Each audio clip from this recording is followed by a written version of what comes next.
আমার হাতে রয়েছে 10-এরই আম। দেখুন সদ্য গাছ থেকে পাড়া হয়েছে 10-এরই।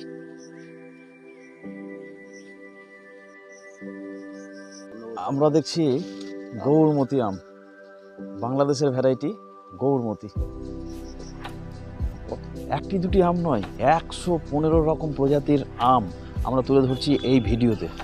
হয়তো পুরোটা দেখাতে পারবো না, তার মধ্যেও বেশ কিছু আনকমন আম আপনাদের সামনে তুলে ধরছি এই ভিডিওতে, এবং তার সঙ্গে আলাপ করাবো যে ম্যাঙ্গো গ্রোয়ার অর্থাৎ বিমান মণ্ডল, তার সঙ্গে আলাপ করাবো, এবং তা আপনারা জেনে নেবেন যে কোন গাছের পরিচর্যা কীভাবে করতে হয় সেটাও জেনে নিতে পারবেন। তাহলে চলুন।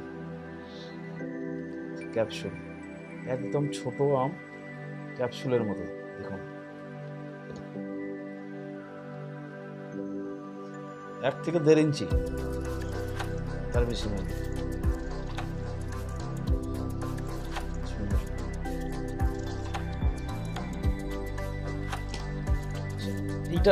এটা কি বললেন? এটা হচ্ছে বনরাজ। এক একটার ওজন প্রায় 500-600 হবে। আমরা গাছ চিনেছি, এবার ফলটা দিচ্ছি।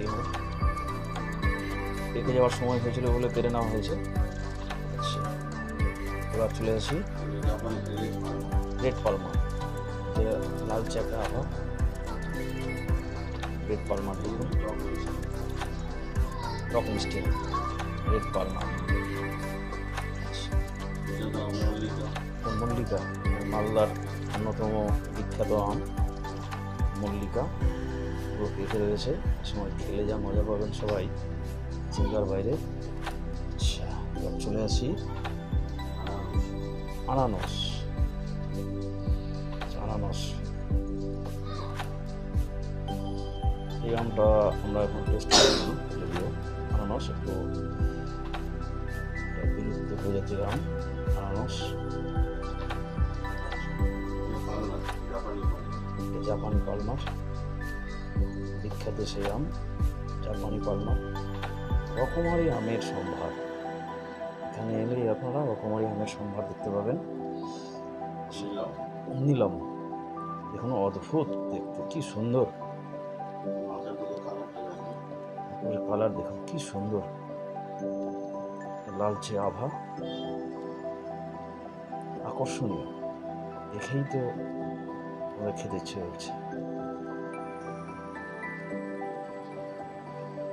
শুধু দর্শকবৃন্দ, আমি পঙ্কজ সরকার, পঙ্কজ ক্রিয়েশনে আপনাদের সকলকে স্বাগত।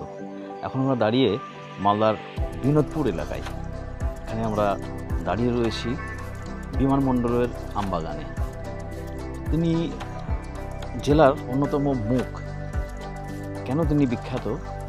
115 রকমের প্রজাতি তার বাগানে রয়েছে। এত আম, চিন্তার বাইরে, কত নাম তার, সবগুলো তার মুখস্থ। আমরা একটা একটা করে আম আপনাদের সামনে পরিচয় করাবো। হয়তো পুরো ভিডিও আপনাদের দেখাতে পারবো না, কারণ 115টা ভ্যারাইটি মানে অনেক অনেক ভিডিও। তো আমরা যতটা পারছি কিছু আনকমন আম আপনাদের সামনে তুলে ধরার চেষ্টা করছি। দেখুন, ভালো লাগবে। এখানে এই সমস্ত প্রজাতির মধ্যে যেমন বাংলাদেশের কিছু আম রয়েছে, তারপরে থাই ভ্যারাইটির কিছু আম রয়েছে, জাপানি ভ্যারাইটির কিছু আম রয়েছে, আমাদের দেশীয় ভ্যারাইটি তো আছেই। চলুন আপনাদের সঙ্গে পরিচয় করাচ্ছে এক একটা আমের, এবং বিমানবাবুর সঙ্গেও কথা বলাবো তিনি কীভাবে পরিচর্যা করেন গাছে। এটা দেখছি আমরা স্বর্ণরেখা। দেখুন এই আমের বৈশিষ্ট্য দেখুন, বোটাটা এইখান থেকেই মোটা হয়ে শুরু হয়েছে। অদ্ভুত প্যাটার্ন, বিহারের প্রজাতি। এটা আমরা শুনলাম বিহারের প্রজাতি। দেখুন স্বর্ণরেখা, এটাই বৈশিষ্ট্য এই আমের। পাতাগুলো দেখানোর চেষ্টা করছি যে লম্বা পাতা, লম্বা, একদম লম্বা পাতা, অন্যরকম জাতের। দেখতেই পাচ্ছি, দেখুন লম্বা লম্বা পাতা,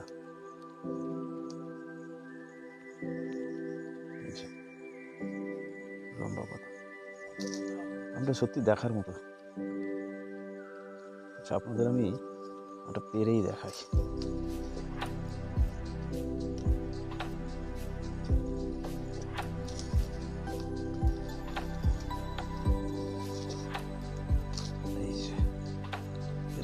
আম আমার হাতে রয়েছে স্বর্ণরেখা।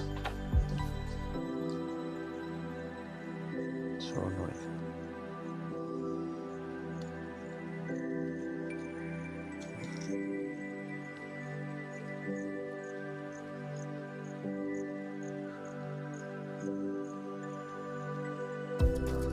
এই গাছটি দেখছেন, এটা হচ্ছে আলফানসো। আলফানসো যে গাছে ঝুলছে আম, আলফানসো দেখুন, গাছে ঝোলা আলফানসো দেখতে পাচ্ছি।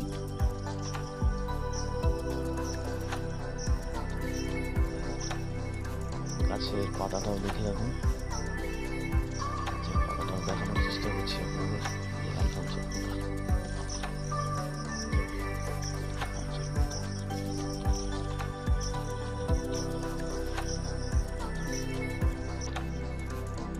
দেখছি আমরা দশেরই দেখুন পেকে রয়েছে একটু।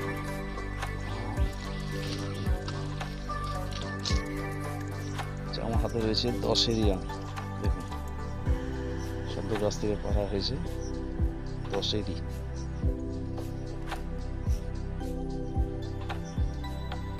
লম্বাটে গাছ দেখালাম আপনাদের। এবার আমরা দেখছি জোরডালু। জোরডালু বিহারের মূলত আম, জিআই পাওয়া। এখানে দেখাচ্ছি আপনাদের, দেখুন গাছে রয়েছে জোরডালু, লালচে।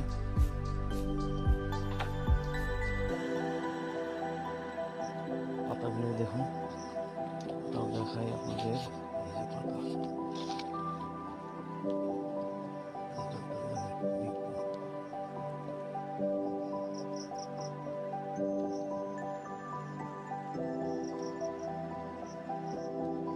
যে দেখছেন জোরডালু।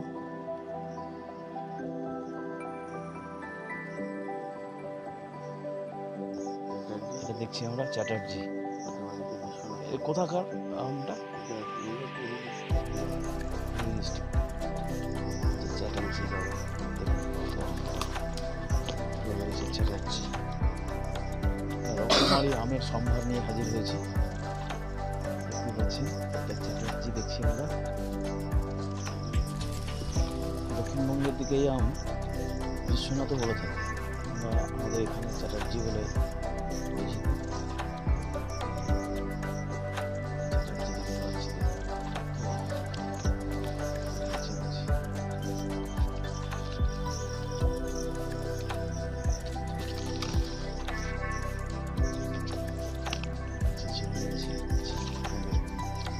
পাতা দেখানোর চেষ্টা করি।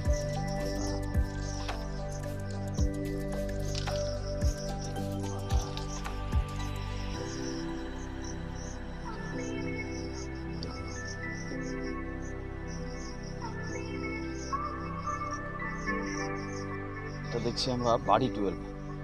এটি মূলত বাংলাদেশের আম। এটা গোলাকৃতিটাই। পাতা দেখাচ্ছি আপনাদের,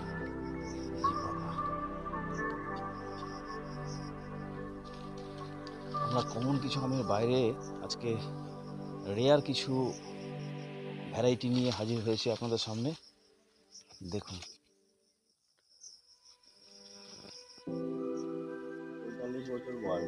আমরা দেখছি গৌরমতি আম, বাংলাদেশের ভ্যারাইটি গৌরমতি। এই যে পাতা দেখুন, এটা ম্যাচিওর হয়নি, লেট ভ্যারাইটি। এটা সেপ্টেম্বর মাস নাগাদ এটা পাকবে। গৌরমতি দেখছি আমরা। দেখুন আমাদের ভিডিওটা একটু লম্বা হবে, আপনারা ধৈর্য ধরে দেখবেন, কারণ প্রচুর প্রজাতির গাছ আপনাদের তুলে ধরার চেষ্টা করছি, এবং যেগুলো আম ফলে রয়েছে সেরকম কিছু। সবগুলো হয়তো দেখানো যাবে না, যতটা পারবো এই ভিডিওতে আমরা দেখানোর চেষ্টা করব। আপনারা ধৈর্য দিয়ে একটু দেখবেন। দেখুন এটা দেখছি আমরা গৌরমতি। এটা দেখছি আমরা গোলাপ খাস গাছ। দেখুন গোলাপ খাস আম ঝরে পড়েছে আগেই, আপনাদের দেখানোর চেষ্টা করছি। পাতাও দেখাচ্ছি আপনাদের। এই পাতা দেখুন গোলাপ গাছের পাতা।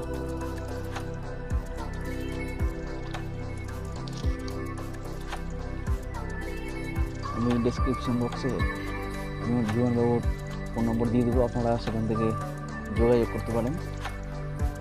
বিভিন্ন প্রজাতির গাছ রয়েছে। কোনো সমস্যা, কোনো প্রশ্নের উত্তর যদি জানতে চান, ডেসক্রিপশন বক্সে যে নাম্বার দিয়ে থাকবো এখানে যোগাযোগ করবেন।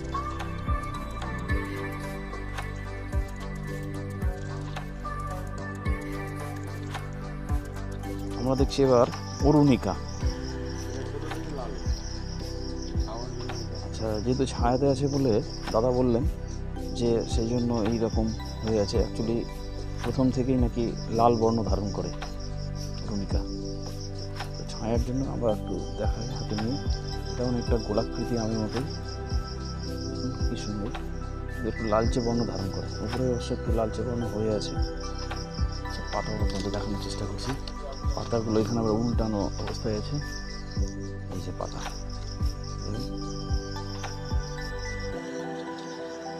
আমরা দেখছি অরুণিকা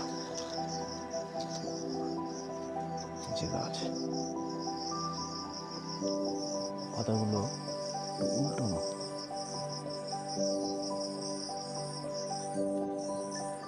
ঝুল রয়েছে অরুণিকা। এটা হচ্ছে বাড়ি ফোর, বাংলাদেশের ভ্যারাইটি। দেখতে পাচ্ছেন বাড়ি ফোর পাতা, আপনাদের দেখানোর চেষ্টা করি। এই যে পাতা বাড়ি ফোর, বাংলাদেশে গবেষণা করে এটা তৈরি করা হয়েছে। আচ্ছা আচ্ছা, ওই জন্য বাড়ি দিয়ে শুরু। আচ্ছা আচ্ছা, আচ্ছা আচ্ছা।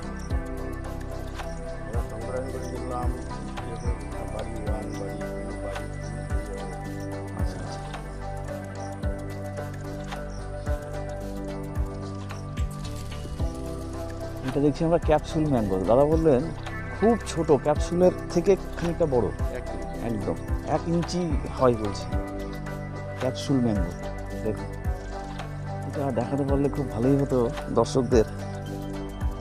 দেখছি তবে চেষ্টা করে আপনাদের দেখাতে পারি কিনা। এই যে পাতা দেখুন, গাছের পাতা, ক্যাপসুল ম্যাঙ্গো দেখছি আমরা। ক্যাপসুল ম্যাঙ্গো, কত রকমের প্রজাতি আমের চিন্তার বাইরে। একটা বাগানে এলে আপনারা সব রকম প্রজাতি দেখতে পাবেন, দারুণ ব্যাপার।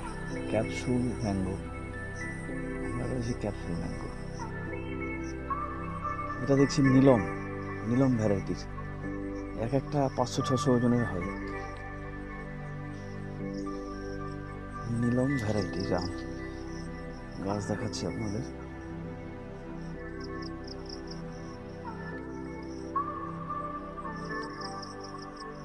পাতা দেখি কি, পাতা দেখুন, নীলমের পাতা এইরকম, বেশ ছোট ছোটই, খুব একটা বড় নয়। আম হয়ে গেছে। এটা হচ্ছে বোনাই কিং, দেখুন পাতা লম্বা লম্বা। এটাও বাংলাদেশের ভ্যারাইটি, বোনাই কিং। বাংলাদেশের দর্শকরা আপনারা দেখতে পারেন, এগুলো দেখে খুশি হবেন। দেখুন বোনাই কিং, অ্যাকচুয়ালি এটা বাংলাদেশের ভ্যারাইটি। বোনাই কিং উপর থেকে দেখাচ্ছি। এক একটা আমের ওজন বলছে 500-600 তার উপর। এটা হচ্ছে আলফানসো। আলফানসো আমরা প্রচুর নাম শুনেছি, গাছ এবার চোখের সামনে দেখছি আমরা। আলফানসো, যে তার পাতা,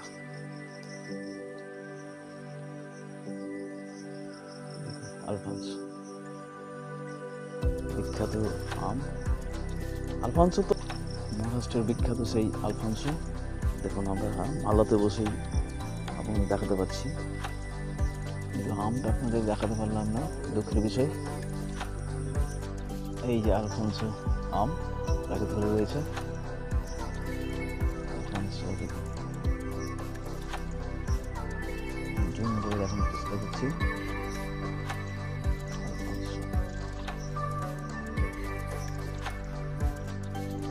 এটা দেখছি আমরা থাই 4 কেজি, থাই 4 কেজি।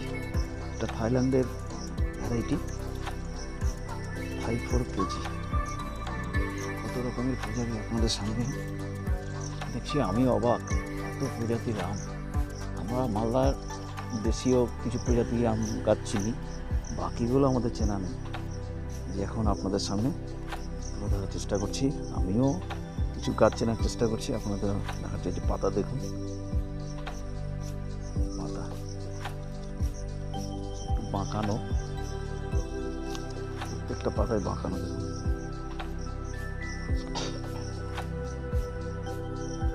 এটা দেখছি আমরা বনরাজ, এক একটার ওজন প্রায় 500-600 হয়ে থাকে এবং পুরো লাল বনরাজ। পাতাও দেখা এই যে আমাদের দেখানোর চেষ্টা করছি আমগুলো। পাতা দেখিয়ে দিলাম, পরে দেখছি এটা ঝরে পড়েছে।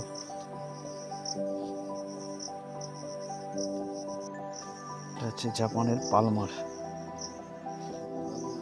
আচ্ছা, আমরা এখন কথা বলবো বিমানবন্দরের সঙ্গে। আমরা এখন দাঁড়িয়ে অমৃতের বিনোদপুর এলাকায়। দেখছেন এটা একটা বিভিন্ন প্রজাতির আম তিনি চাষ করে ইতিমধ্যে নজির তৈরি করে ফেলেছেন। আমরা শুনে নেবো বিমানবাবুর কাছে কিছু কথা। আচ্ছা, আপনার বাগানে কত রকমের ভ্যারাইটি হবে? আমার বাগানে মোটামুটি সব বাগান মিলে 115 রকমের ভ্যারাইটি আছে। তার মধ্যে দেশি ভ্যারাইটিটাই বেশি এবং বিদেশেরও বেশি ভ্যারাইটি আছে, থাইল্যান্ড, জাপান, বাংলাদেশ, এবং আমাদের পার্শ্ববর্তী রাজ্য মুর্শিদাবাদ, মহারাষ্ট্র, পার্শ্ববর্তী জেলা মুর্শিদাবাদ আর মহারাষ্ট্র কিছু ভ্যারাইটি আছে। আমাদের দেশীয় প্রায় আনকমন যেগুলো ভ্যারাইটি, সেগুলোর মধ্যে কী কী আছে? সেগুলোর মধ্যে আছে ধরুন রাজভোগ আছে, রাজাভোগ আছে, রাজা দারিকা আছে, এগুলো খুব ভালো ভ্যারাইটি। তারপরে পুনিয়া, ভারতী, এগুলো একটু লেট। আর সবথেকে লেট ভ্যারাইটি হচ্ছে বৃন্দাবনী। বৃন্দাবনীটা এখনও আরও, আজকে হচ্ছে জুলাইয়ের 9 তারিখ। ওটা মোটামুটি আপনার জুলাই মাসের শেষে পাকবে বা আগস্ট চলে আসে পাকতে পাকতে। সেই জন্য মূলত দেশের লোক, আমাদের যারা অমৃতি এলাকা, ওরা সাধারণত বৃন্দাবনী চাষে এখন খুব ঝুঁকে পড়েছে। আর এমনি থাই ভ্যারাইটির মধ্যে কী কী আছে? থাই ভ্যারাইটির মধ্যে আছে যেমন ডকমাই আছে, থাইল্যান্ড থাই 4 কেজি আছে, আরও এই জাপানের যেমন ধরুন পালমার আছে, তারপরে মিয়াজাকি আছে, এগুলো আছে। আরও আছে রেড আইভরি, রেড পালমার। বাংলাদেশেরও কিছু ভ্যারাইটি? বাংলাদেশের আছে ব্রুনাই কিং আছে, বাড়ি 4, বাড়ি 8, বাড়ি 6, বাড়ি 12, এই ধরনের হাঁড়ি ভাঙা আছে, গৌরমতি আছে। প্রায় সমস্ত রকম ভ্যারাইটি আমার এই বাগানে লাগানো আছে।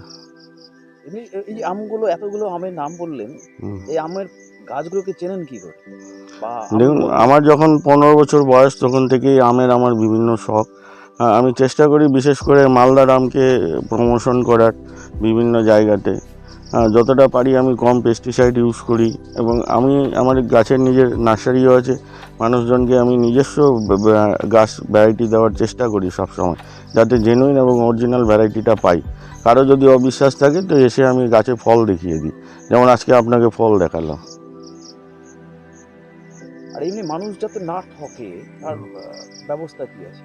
কারণ এখন বিভিন্ন নার্সারিগুলোতে দেখা যাচ্ছে যে একরকম ভ্যারাইটি বলে পরবর্তীকালে যখন আম ফলছে তখন দেখা যাচ্ছে অন্যরকম ভ্যারাইটি। সেই ব্যাপারে কী বলবো? সেই ব্যাপারে ওরা বিজনেস মাইন্ডে কাজ করছে, আর আমি কিন্তু বিজনেস মাইন্ডে কাজ করি না। আমি সাধারণত চেষ্টা করি বিভিন্ন ধরনের আমের ভ্যারাইটিকে প্রমোশন করার সব সময়। যেমন রাজভোগ ভ্যারাইটি আপনাকে একটা বললাম, অমৃতভোগ ভ্যারাইটি, আমি বিভিন্ন মেলা টেলাতে যাই, ওই আমগুলো আমার 100 টাকা পিস বিক্রি হয়। মালদাতেই ফলে আমটা, কিন্তু বাইরে থেকে আলফানসো যেমন এসে মালদায় বিক্রি হয় 100 টাকা পিস, কিন্তু মালদারই আম আবার 100 টাকা পিস বাইরে বিক্রি হয়। বাইরে বাইরে বলতে মেলা টেলা আর কোথাও ম্যাঙ্গো ফেস্টিভ্যাল যেখানে যেখানে হয়, ভালো ডিমান্ড রয়েছে। এবং আমি যদি 1 কুইন্টালও আম নিয়ে যাই, সেটা 100 টাকা পিস হিসাবে বিক্রিও হয়ে যায়। রাজভোগ, অমৃতভোগ। রাজভোগ কি আমাদের দেশীয় ভ্যারাইটি? দেশীয় ভ্যারাইটি, গুটির একটা ভ্যারাইটি। আমাদের অনেকগুলো ভ্যারাইটি আছে, যেমন গুটির ভ্যারাইটি অনেকের ভালো লাগে, সেই গাছটা রেখে দেওয়ার চেষ্টা করে। যেমন বেশিরভাগই হচ্ছে গুটি ভ্যারাইটি, কিন্তু কমার্শিয়াল ভ্যারাইটি কটা আছে, যেমন ল্যাংড়া, লক্ষণভোগ, হিমসাগর, আশ্বিনা, ফজলি, এগুলোই হলো কমার্শিয়াল ভ্যারাইটি। বাকি সব তো গুটির ভ্যারাইটি। গুটির মধ্যে যে যেমন পেরেছে নাম দিয়েছে। তো চাষিরা যদি রাজভোগ নিয়ে উৎসাহ দেখান তাহলে কি ভালো লাভবান হতে পারবে? লাভবান হবে, কিন্তু কমার্শিয়ালি লাভবান হচ্ছে না। কারণ আমি যতই ভালো আম দিই এখানে বিক্রি করি, সবাই বলে গুটি আম। আমি যদি এই কী বলে মিয়াজাকিকেও বাজারে নিয়ে গিয়ে যদি বিক্রি করি, যেটা মিয়াজাকি, যে কিনবে যদি 2,000 টাকা দাম চাই, তো এটা তো গুটির ভ্যারাইটি। সেটা বৃন্দাবনী মালদার অন্যতম আম হতে চলেছে ভবিষ্যতে। চাষিরা প্রচুর দামও পাচ্ছেন। এটা লিড ভ্যারাইটির মধ্যে অন্যতম বৃন্দাবনী। দেখুন, আপনার দেখানোর চেষ্টা করছি। মালদার অমৃতি এলাকায় এর ব্যাপক হারে চাষ শুরু হয়েছে।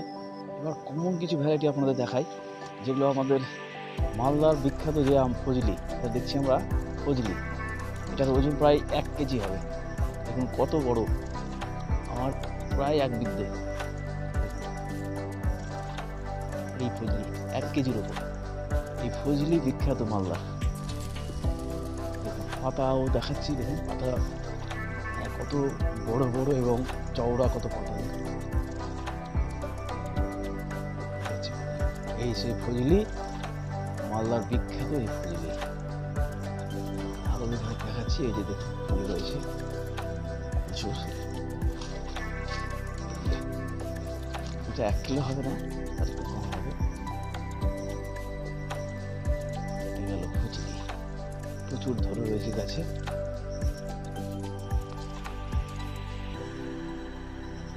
এটা দেখছি আমরা আশ্বিনা, আমাদের লেট ভ্যারাইটির মধ্যে অন্যতম আশ্বিনা এবং খুব পরিচিত আম। দেখুন কত আম ধরে রয়েছে আশ্বিনা।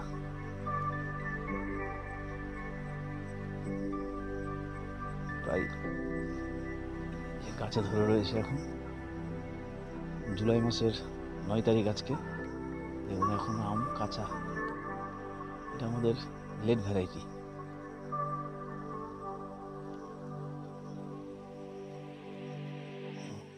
দেখুন কত আশ্বিনা ধরে রয়েছে।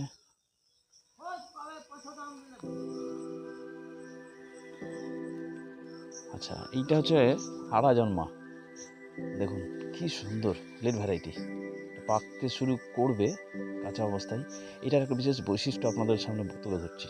এই আম যখন পাকবে তখন ঘরে রেখে দিলে এটা রুম ফ্রেশনার হিসেবে কাজ করে। ঘরে পুরো গন্ধে ম করবে, এটা রুম ফ্রেশনার হিসেবে কাজ করে। দারুণ। এখন শুনলাম আড়া জন্মা, দেখতে পাচ্ছি। পাতাও দেখানোর চেষ্টা করি আপনাদের। দেখুন নবাব কিষান। আচ্ছা, একটার ওজন প্রায় 1 কেজির ওপর। নবাব কিষান অনেকগুলো ধরে রয়েছে, যেখানেও ধরে রয়েছে নবাব কিষান।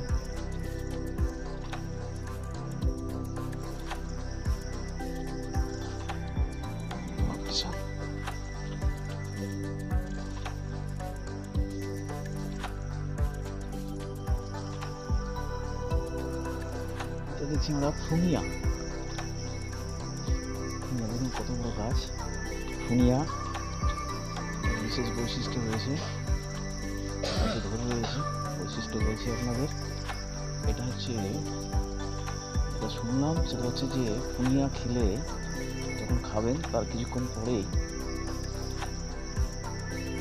পেপসি বা লিমকা খেলে যখন ঢেকুর ওঠে, এই আম খেলে সেরকম ঢেকুর উঠবে।